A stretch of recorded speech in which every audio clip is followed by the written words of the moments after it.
Hello everyone, I'm making this video to talk all about Assassin's Creed Odyssey.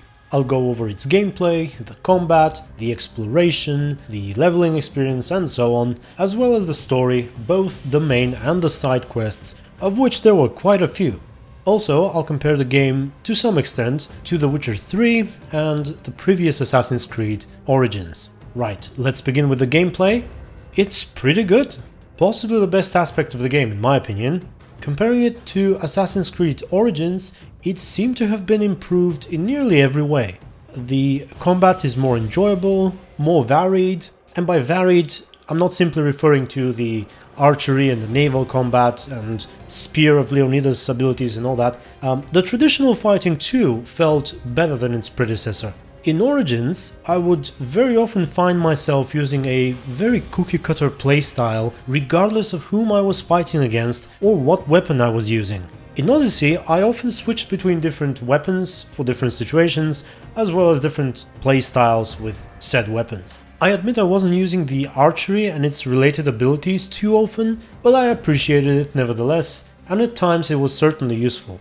The naval combat, another improvement over Origins, was enjoyable as well. It fit perfectly with the open world and exploration, which are an integral part of the overall experience here.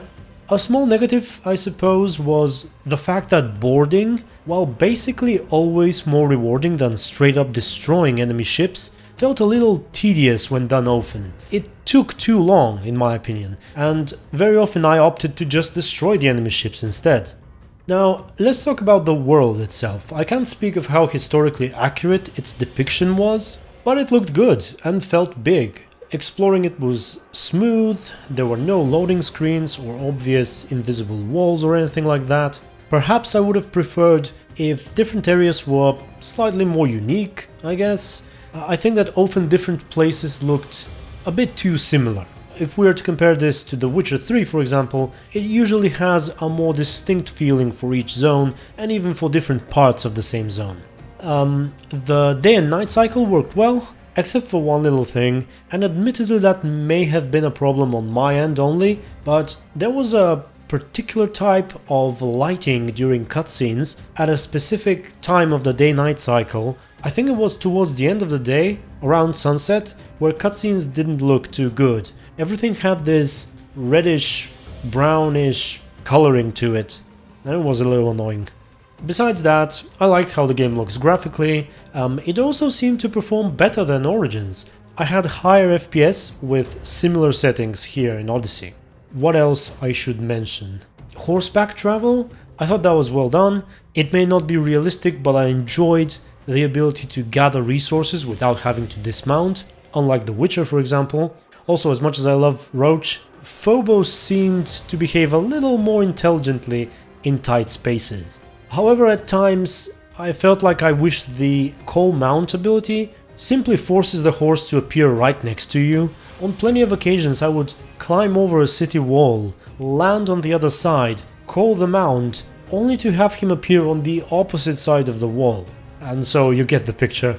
I also appreciated the inability to die from fall damage, which is possibly the most annoying feature of The Witcher 3's gameplay, in my opinion.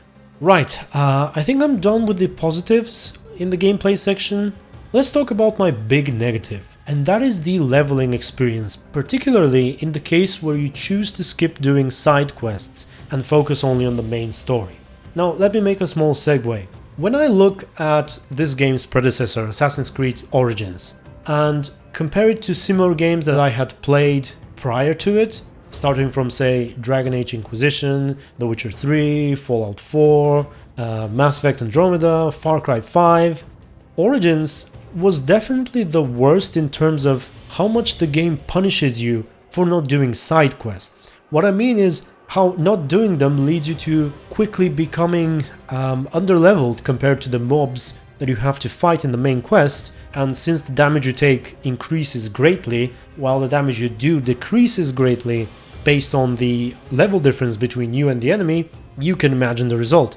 If I ended up a few levels below my enemy, the game becomes basically unplayable. Even if I were to switch to the lowest difficulty, that wouldn't help much. I would not die easily, true, but enemies still took too long to kill and I was forced to go back and grind more XP.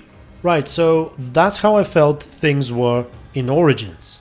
And I thought they'd realize that in Odyssey and make the necessary changes to fix this issue. What they did instead is leave it exactly as it is and add an experience booster to the in-game store for $10. So instead of fixing what needed fixing, they decided to sell the solution.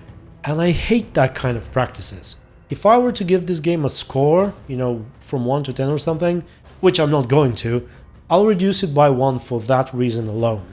Oh, and by the way, naval combat is in the exact same boat. No pun intended. So overall, in terms of gameplay, I can say that it's as good as The Witcher 3. It boils down to personal preference. For some, The Witcher might be better, for others, it could be this. But it's pretty good, and it has improvement over its predecessor, which I like. That is, other than the experience booster nonsense.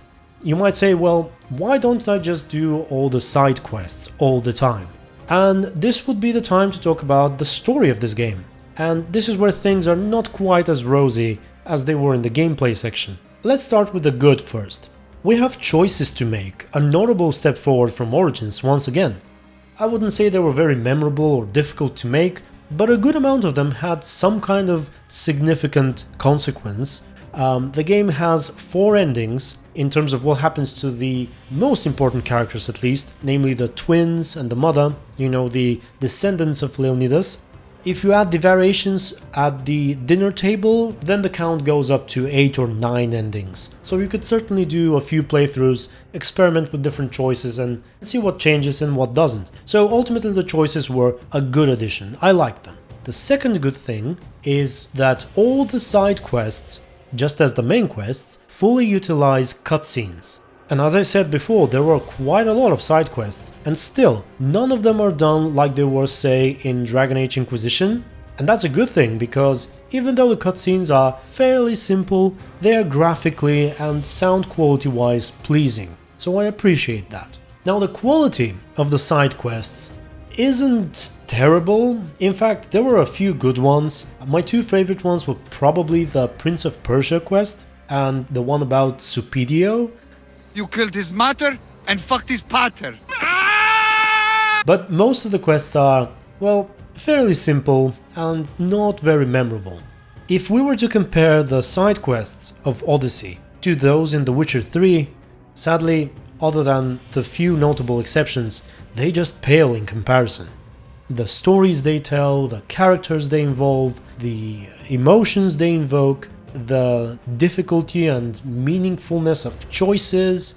Assassin's Creed Odyssey's side quests are sadly worse in all those aspects. Alright, now let's talk about the main story and the characters in there. Once again, things don't look so good. I especially disliked Demos, the bad guy, the villain, the antagonist, however you'd like to call him. In my case, it was the brother. It could be better if you play male and Demos is the sister. I can't speak for that, but as far as the brother goes, he lacked depth. He was portrayed in a, I'd say, almost comical way.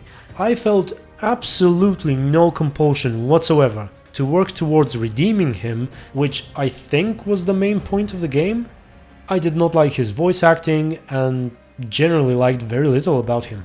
The mother, I think, was better, especially if you play in a way that she does not approve of. There were a couple of good exchanges between you two if you decide to disagree with her, but once again, the reunion with her towards which you work for half the game quickly dissolves into you having to run errands for her and just wasn't as special as I wanted to be.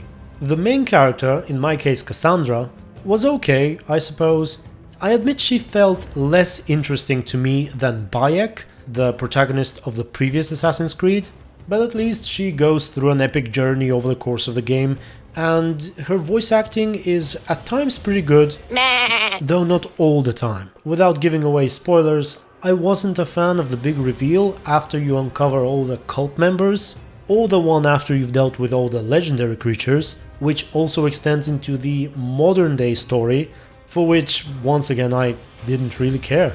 Right, was there anything else I didn't like? Oh yeah, another thing is that in order to prolong the main story, they basically included what I'd call filler quests. in between the important moments of the main story. That wasn't the case always, but the best example is probably when you reach Athens and meet Pericles for the first time. There were a lot of not very interesting things you have to do next before continuing with the meat of the story. Let's see. Oh, there's also the writing, I suppose. By that I mean simply the vocabulary, the usage of words and expressions. Immediately after Odyssey, I played through Thronebreaker: The Witcher Tales, and that one is, in my opinion, masterfully written. It's like night and day compared to Odyssey. I probably won't be able to find the examples on video, but I remember times where characters would use words and expressions that simply didn't fit, at least not for me. Things like, "Are you kidding?" or "fuck yeah?"